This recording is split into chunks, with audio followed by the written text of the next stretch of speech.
Next topic is algebra of vectors, जिसमें first we are going to cover is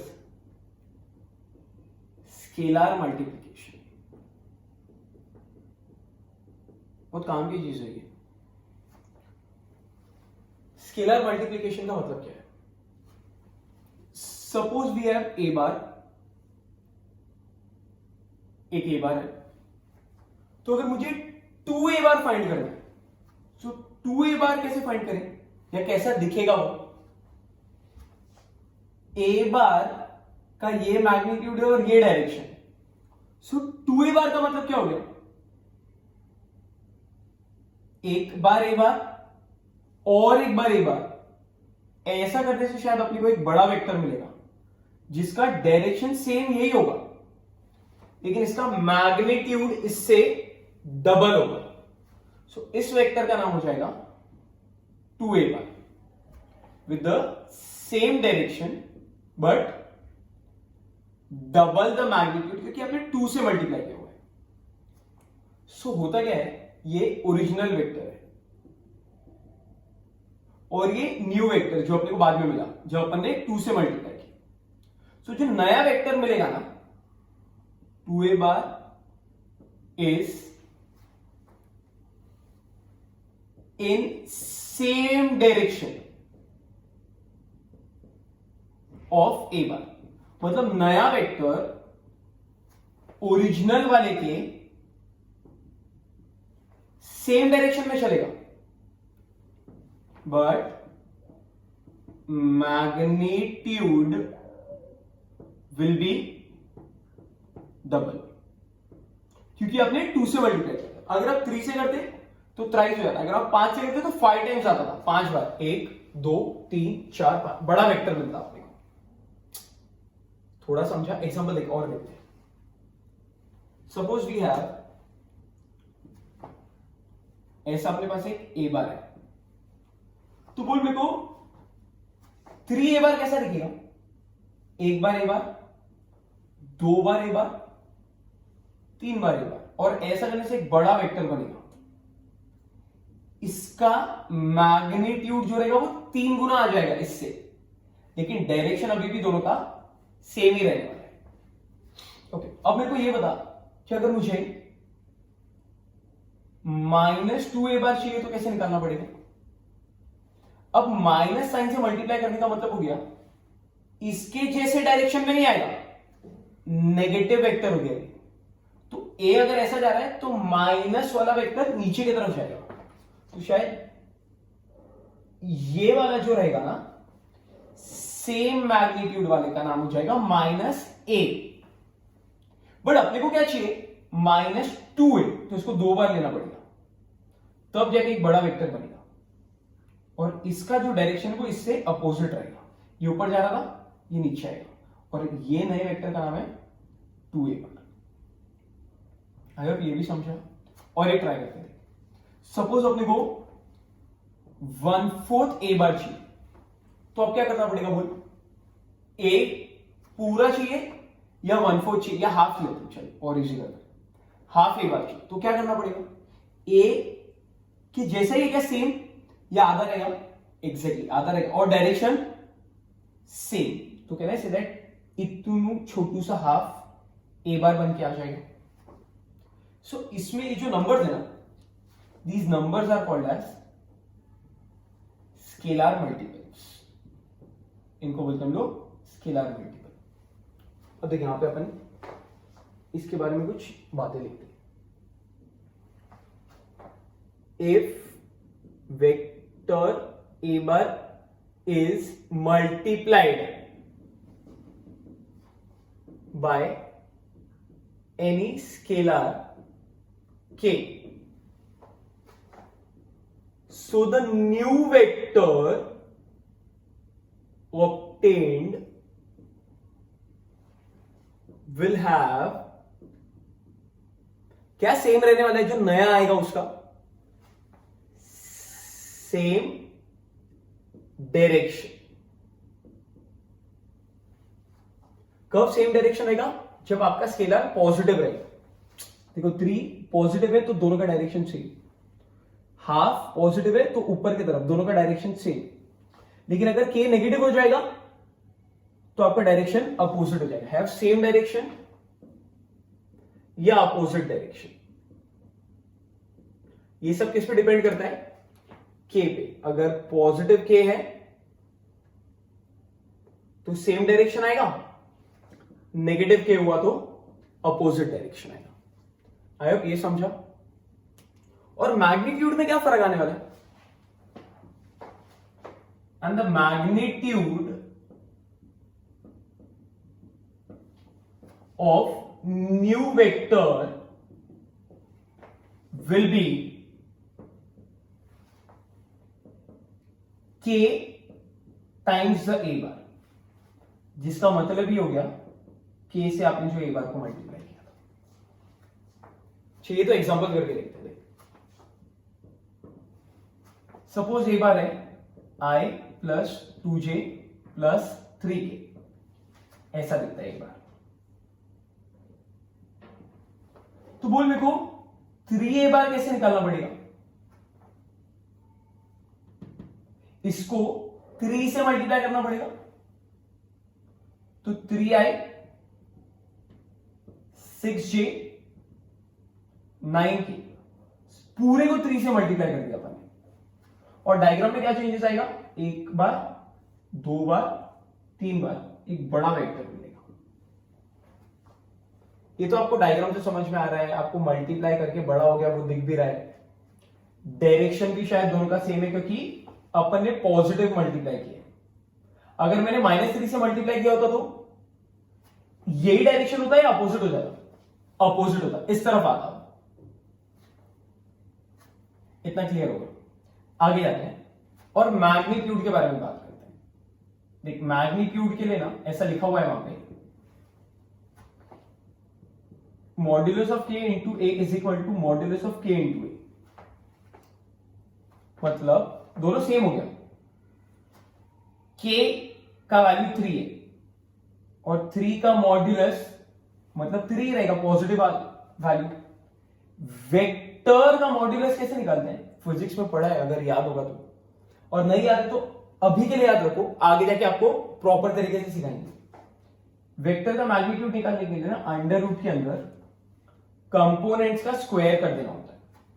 तो यहां पे आएगा 1 का स्क्वायर, 2 का स्क्वायर एंड 3 का स्क्वायर। और इधर भी देखो आप सेम आंसर मिलेगा। के ए बार, के अपने पास शायद 3 है तो ये बन गया 3a बार, जिसका वैल्यू ये रहा। तो इसका मैग्नीट्यूड चाहिए। वापस आ, ये वाला पार्ट तो आपको समझा भी होगा। और मैग्नीट्यूड कैसे निकालते हैं? वेक्टर का अंडर रूट में कंपोनेंट्स का स्क्वायर। अब मुझे अगर के ए का मैग्नीट्यूड चाहिए तो पहले तो बताओ ये अपना के ए वाला वेक्टर है और इस वेक्टर का मैग्नीट्यूड मतलब अंडर रूट के अंदर ये वाले कंपोनेंट्स का square. So answer will be 9, 36, 81। Check करिए, ये आंसर आ रहा है 3 रूट 9, 10, 4, 14, 14। और इधर भी वही आंसर आएगा, चेक करके देखो। अंडर रूट ऑफ 90 तो ये हो गया और 126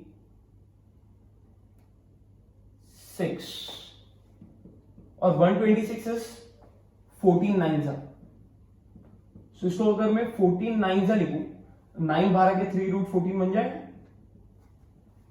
सो बहुत ज्यादा काम का एक फॉर्मूला पढ़ा है अपन ने जो अपने को आगे जाके यूज होएगा। और आई होप आपको स्केलर मल्टीपल का मतलब आया रहेगा समझ में। अब स्केलर मल्टीपल की कुछ प्रॉपर्टीज भी है जो अपने को पढ़ने हैं, जिसमें से एक बहुत ज्यादा इंपॉर्टेंट है। ये तो देखो पूरे कंसेप्ट में अपन ने एक ही वेक्टर लेके चला है ए बार, और इसी के ऊपर बेस समझ कर रहे थे। कभी कभी ना दो वेक्टर आ जाएंगे। अगर मैं तेरे को ऐसे लिख के दे रहा हूं ना,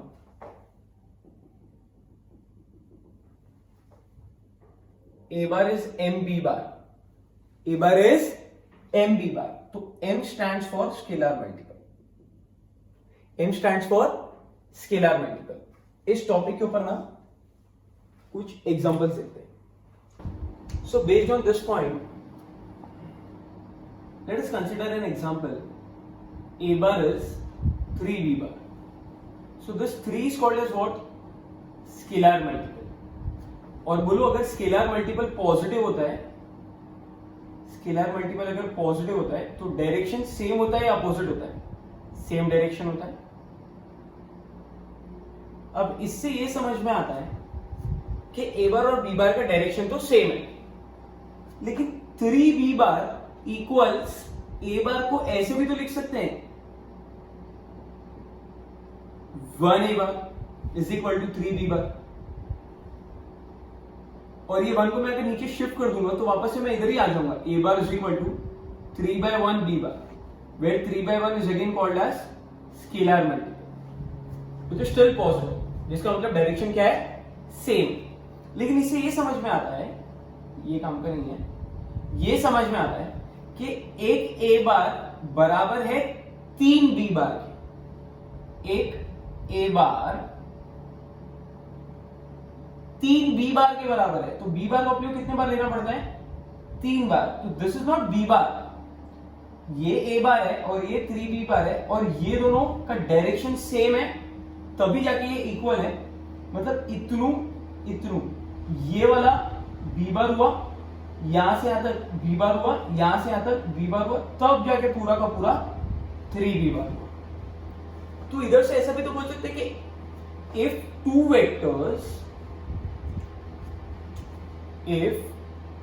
vectors are scalar multiple of each other, then two vectors are said to be parallel, or else collinear भी चलेगा. जैसा अपन ने देखा था कि जो पैरेलल होता है वो ही तो कोलिनियर बन सकता है. ये उठ के यहां पे आ जाएगा तो कोलिनियर दिखेंगे. अभी नीचे बढ़ा है तो पैरेलल लग रहा है. आई होप ये वाला पॉइंट समझ में आया कि अगर दो वेक्टर्स एक दूसरे के स्केलर मल्टीपल होते हैं तो वो दोनों वेक्टर्स या तो पैरेलल है या तो कोलिनियर है. आगे देखते हैं, इसी में एग्जांपल देखते हैं. सपोज अगर मैं आपको ऐसा एग्जांपल दे दूं, a बार इज 7b बार, तो कौन सा बड़ा होगा कौन सा छोटा होगा? पहले तो ये बताओ कि ये 7 पॉजिटिव है, मतलब डायरेक्शन सेम होगा या अपोजिट होगा? सेम होगा. एंड क्योंकि b बार को 7 बार लेने पे एक a बनता है, मतलब a बड़ा हो गया b छोटा हो गया. सिमिलरली मेरे को ये बता, a बार इज -3b बार, कौन बड़ा है कौन छोटा है? नेगेटिव होने का मतलब डायरेक्शन अपोजिट हो गया. सो नेगेटिव से ही समझ में आया कि डायरेक्शन अपोजिट है. और 3b बार का मतलब b को 3 बार लेना पड़ा, तो शायद b छोटा हो गया. और अगर 3a bar is equal to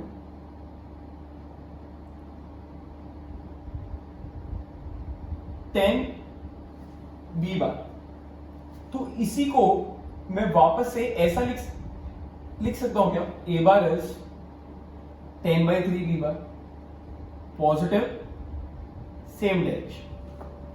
10/3 is approximately 3 point something, तो b को 3 से ज्यादा लेना पड़ रहा है. 3 तो लेना है, पॉइंट समथिंग और लेना है, तब जाके a बन रहा है. तो शायद वापस से a बढ़ा. आई होप थोड़ा समझ में आया ये सब, कि अगर दो वेक्टर्स एक दूसरे के स्केलर मल्टीपल हैं, और वो स्केलर पॉजिटिव भी होगा नेगेटिव भी होगा, तो दो वेक्टर्स अगर एक दूसरे के स्केलर मल्टीपल हैं तो दोनों या तो पैरेलल है या तो कोलिनियर है. नेगेटिव से क्या पता चल जाता? ये a है तो ये b, तो -b क्या हो जाएगा? घूम के आ जाएगा. थोड़ा समझा रहेगा शायद, नेगेटिव वेक्टर्स में पढ़ा था अपन ने. इसके अलावा this is first point, there is another point in this. अपन ने ऐसा पढ़ा था कि मैंने आपको ऐसा बताया था कि वेक्टर फाइंड करने के लिए ना आपको मैग्नीट्यूड को डायरेक्शन से मल्टीप्लाई करना पड़ता है. क्या करना पड़ता है? Magnitude multiply by direction.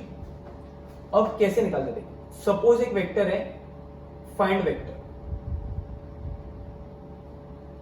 whose magnitude is k और यूनिट वेक्टर दिया हुआ है। सो यूनिट वेक्टर से क्या मिल जाएगा अपने को, डायरेक्शन, और उस डायरेक्शन को अगर मैं k से मल्टीप्लाई करूंगा तो मेरे को रिक्वायर्ड आंसर आ जाएगा। मतलब magnitude multiplied by direction gives us vector. तो इधर भी क्या हुआ, यूनिट वेक्टर जिसने अपने को डायरेक्शन दिया था, वेक्टर डायरेक्शन देता है, जिसने अपने को डायरेक्शन दिया था, मैंने वेक्टर को मल्टीप्लाई कर दिया है मैग्नीट्यूड से, जिसका वैल्यू शायद k है। तो मैं k टाइम्स वेक्टर ही कर रहा हूं, मतलब मैं स्केलर मल्टीपल से वेक्टर को मल्टीप्लाई कर रहा हूं to find new required vector. तो ये फर्स्ट पॉइंट और ये सेकंड पॉइंट, दोनों पॉइंट आए रहेंगे समझ में, स्केलर मल्टीपल वाले। Second topic we have is addition, subtraction of two vectors, your vectors। इसमें अपन 2-3 टॉपिक खत्म करेंगे। पहले है ट्राइंगल लॉ, फिर है पैरेललोग्राम लॉ,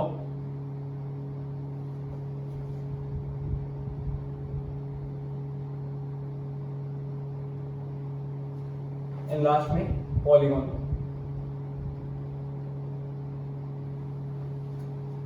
ट्राइंगल लॉ समझते हैं, ये भी आपने फिजिक्स में पढ़ा है।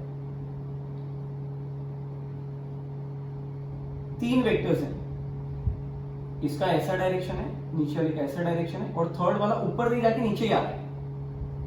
ये फिजिक्स में आपको प्रूफ कराया है। Suppose this is A bar, this side is B bar, and the third side is C bar. So by triangle law we can say that A bar plus B bar plus C नहीं आएगा, equals सी बार। ऐसे ऐसे ऐसे नहीं, ऐसे। इसी में एक दूसरा डायग्राम आगे देखते हैं। Now suppose we have A B and C vertices. अभी तो डायरेक्ट वेक्टर्स दिए, अभी डायरेक्ट वेक्टर्स नहीं दिए, वर्टाइसेस दिए, तो वेक्टर अपने को बनाना पड़ेगा। ये एकदम स्टार्टिंग में बनाया था, इनिशियल पॉइंट और टर्मिनल पॉइंट है अगर, तो we can write this vector as A B bar. ये इनिशियल, ये टर्मिनल, तो ये वाला vector will be B C bar. ये इनिशियल, ये टर्मिनल, तो ये वाला will be A C bar. So by triangle law can I say that ऐसे ऐसे ऐसे नहीं, ऐसे। सो ट्राइंगल लॉ सिर्फ ऐसे काम करता है, दो साइड साथ साथ में चलती है और थर्ड वाली उसके अलग डायरेक्शन में आ जाती है। साइकिल नहीं बनती है ऐसे ऐसे ऐसे पूरा एक जैसा अपन ड्रॉ करते हैं ऐसा नहीं बनता है। एक साइड ऐसे, एक साइड ऐसे, और थर्ड साइड को ऊपर से आना पड़ेगा। और ट्राइंगल लॉ में हर बार डायग्राम बनाने की जरूरत नहीं है। यहां पे आप ये समझ सकते हो कि इन दोनों वैल्यूज को अगर आप सेम दिख रही हैं और बीच में प्लस का साइन हो, डायरेक्टली उड़ा दो तो आंसर आपको एसी मिल जाएगा। दो बात, एक तो प्लस होना जरूरी है और फर्स्ट वेक्टर का सेकंड वैल्यू और सेकंड वेक्टर का फर्स्ट वैल्यू, तो कैंसिल करने पे रिमेनिंग वाला आंसर होता है। जब वर्टाइसेस दिए तभी काम आता है। Second we have this parallelogram law. अब पैरेललोग्राम लॉ देखो, पैरेललोग्राम सबने देखा है, ऐसा दिखता है शायद। कुछ प्रॉपर्टीज भी पता है अपने को पैरेललोग्राम की। Opposite sides are parallel and equal. Diagonals bisect each other. Perpendicular bisect नहीं होता, सिर्फ bisect each other. So अगर मैं बोलूं कि यहां से यहां तक ये जो साइड है वो ए बार और इधर से इधर तक वाला जो साइड है ये बी बार है। सो बोलो ये अगर ए बार है तो इसी का एग्जैक्ट सेम दिख रहा है, सेम मैग्नीट्यूड सेम डायरेक्शन, तो शायद ये भी ए बार हो जाएगा। और ये अगर बी है तो मेरे ख्याल से ये वाला भी same magnitude and same direction होने की वजह से बी बार हो जाएगा। सो ये जो डायगोनल है ना, इस डायगोनल का वैल्यू हम लोग निकाल सकते हैं अगेन यूजिंग ट्राइंगल लॉ, जिसको आप रिजल्टेंट भी बोलते हो कभी कभी, क्योंकि ये यहां जा रहा है, यहां जा रहा है, रिजल्टेंट बीच में आ रहा है। एक्चुअली में क्या हो रहा है, ऐसे ऐसे ऐसे नहीं ऐसे, तो फिर से A bar plus B bar gives you this.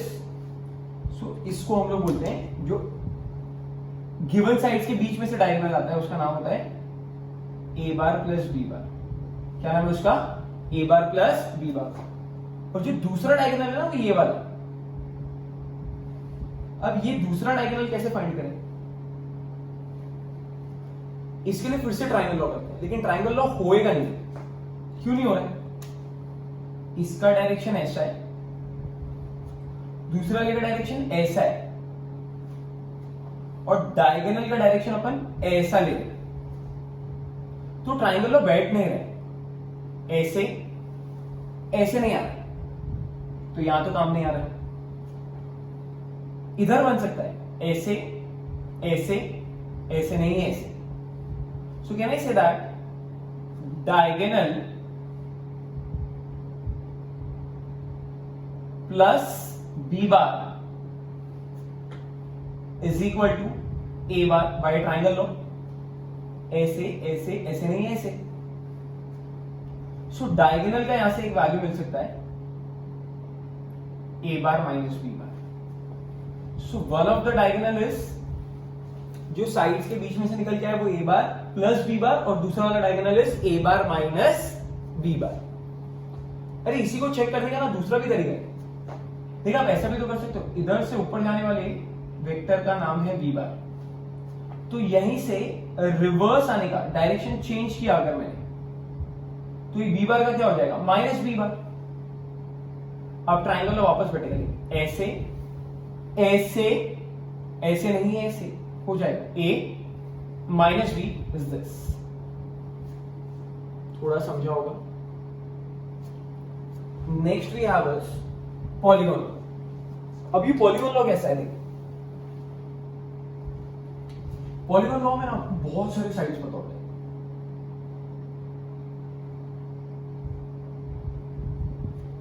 Suppose ये ए है, ये बी है, ये सी है, ये डी है, ये ई है, ये एफ है, और बहुत सारे ले सकते हो आप। तो ट्राइंगल लॉ अप्लाई करने का ट्राई करना। और मेरे को बता,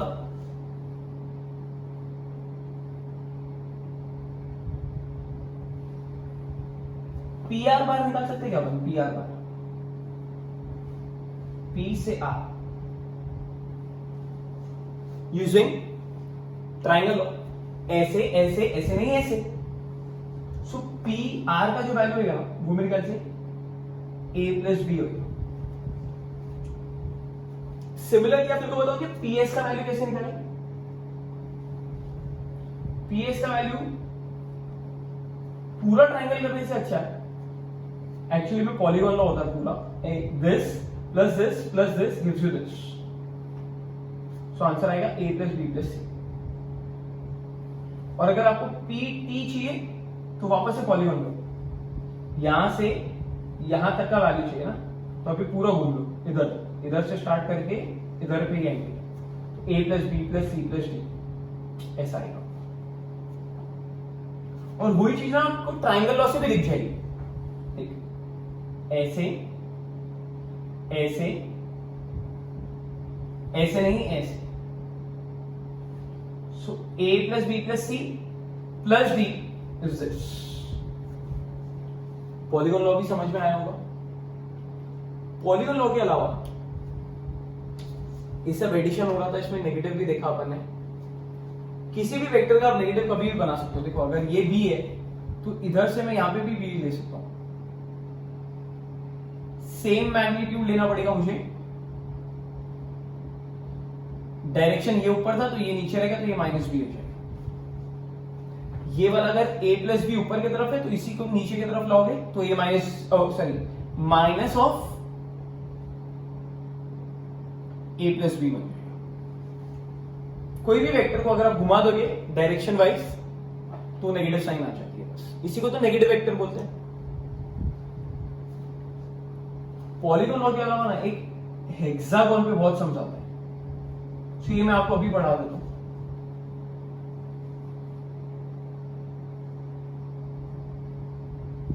मान लो ये रेगुलर हेक्सागोन है।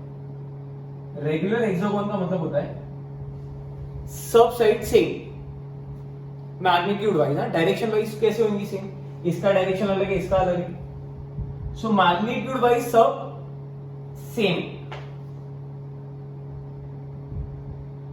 लेकिन डायरेक्शन वाइज सब सेम नहीं। ये अगर ए बार है ना, सो ये जो डायगोनल है ना वो 2a बार होगा, इसके पैरेलल, और ऊपर वाला जो साइड है ना, एरो उल्टा रखा है मैंने दोनों का, अपोजिट है तो माइनस ए रख रहा हूं। अगर सेम डायरेक्शन कर दिया a तो ये भी a और ये 2a बिकॉज ऐसा दिया हुआ। हमेशा याद रखा, ये वाला अगर b है तो बोलो इसका वैल्यू कितना हो जाएगा b, पैरेलल है उससे। अब अपने बुक में प्रॉपर हेक्सागोन बना के देखो, और ये जो डायगोनल है वो कितनी हो जाएगी, ऐसा डायरेक्शन दे देंगे, सब सेम डायरेक्शन होने की वजह से ये 2b हो जाएगी। एक लास्ट में आप थोड़ा चेंजेस कर रहे हैं,